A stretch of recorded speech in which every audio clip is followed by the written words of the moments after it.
welcome back. Well, if you're from the New England area, then you are absolutely going to know who our next guest is. Former Bruin legend and hockey great Derek Sanderson joins me on the program. All right, Derek, I was reading this book, Crossing the Line. I got to tell you, I mean, it takes you on a roller coaster ride. I mean, anybody who knows you and your career knows that you've had your ups and downs, but I mean, you put it all out on the line here, literally crossing the line. Unbelievable story. Well, it's a book about fear. It's a book about making mistakes. It's a book about forgiveness, redemption, friendship.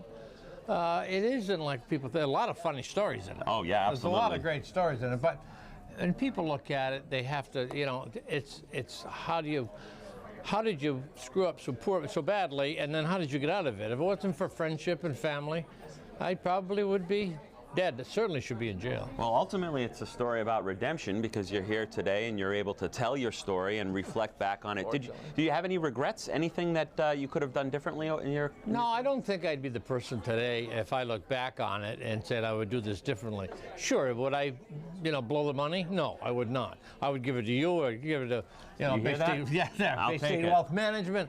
But I would give it to someone responsible and listen to what they have to say. That's what people who manage money do. Yeah. And I didn't. I just thought it would never end. When I read this, you were at one point the highest paid athlete in the world, beating out Pele. And at that time, I mean, it wasn't as though it was just a slight increase. I mean, it was a massive pay raise. I was making $20,000, $25,000 playing with the Bruins.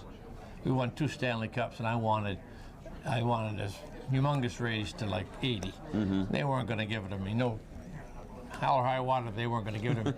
So I happened to be a free agent, and Johnny McKenzie said, "Hey, listen to these guys in Philadelphia. They might have some." And they offered me $2.65 million, and I said, "Wow." Yeah. And I was stunned. You got to take that. Yeah. And the book will tell you how I tried to turn it down. Eventually, it did not work out, and I ended up taking it. But I did. I owed Mr. Adams, Weston Adams Sr., a lot. And my dad raised me to be loyal, and I owed it to him to bring it to him. You got all this money, and then you lost it all. What happened there? I mean, bumper sticker version, I know it's a lot of little things. To do it quickly, I think, well, the first day I bought a Rolls Royce. Not an intelligent thing to do.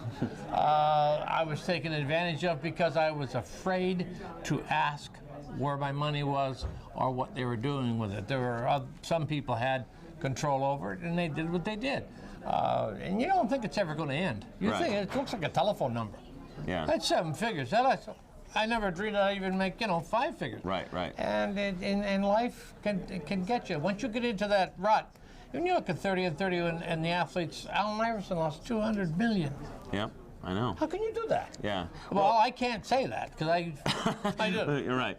And one of the things too that people will obviously add some blame towards is drug and alcohol abuse and how that affected your life. Do you think that was sort of just another cross to bear in your life, or did it have an impact on how quickly you went through your money? Well, it had an impact. Obviously, it does. Alcoholism is a terrible disease, and once you have it for life. Mm-hmm. There's no cure. Abstinence is the only cure.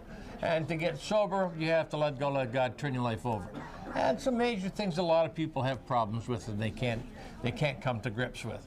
But I was very, very fortunate. After my 13th detox, mm-hmm. I met a guy that knew what he was talking about. And I listened, and I got better.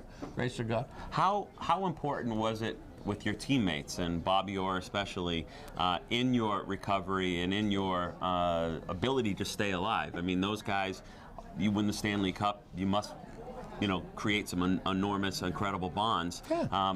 But how are those friendships today, and how did they get you through what you went through? We were a very close team, and I knew Bobby Orr since he was 14, and Bobby's a very character guy. About everyone who talks about this is a nice guy, I don't want to name names, sure. But there's no superstar ever as good and as solid off the ice as Bobby Orr was. And he doesn't judge, but if you ask him for help, then there's some rules.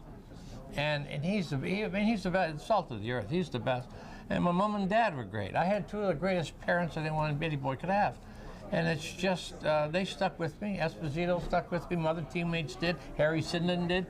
So there was a lot of good people, but Bobby was the cornerstone, the key to the whole thing. Now, the issues that you had with finance, with drugs and alcohol, you know, are compounded by the fact that you're one of the most famous people on the planet and you're on the Boston Bruins, you win the Stanley Cup. But these are issues that people face every day all over the place, nothing new. And you talked about in this book how it's really about fear and how you handle fear. What's the lesson that the guy who is battling these demons, putting in a 60-hour work week, trying to get through, what's the message for him? Fear to you is not fear to me. Fear is what controls us. Fear is God's way of keeping you tentative about something that will harm you. That's a little pit of the stomach. Shouldn't do this. It's dangerous. You get that. You get it before you play. You've got to watch out. And when you try to, when all you use alcohol for is to suppress feelings and emotions, it's its sole purpose. And then once you do, you're just dumb. You're just stupid. And then you want what you want when you want it. Alcohol is a way of making us very selfish. All right, we're going to take a quick break. We're going to be right back.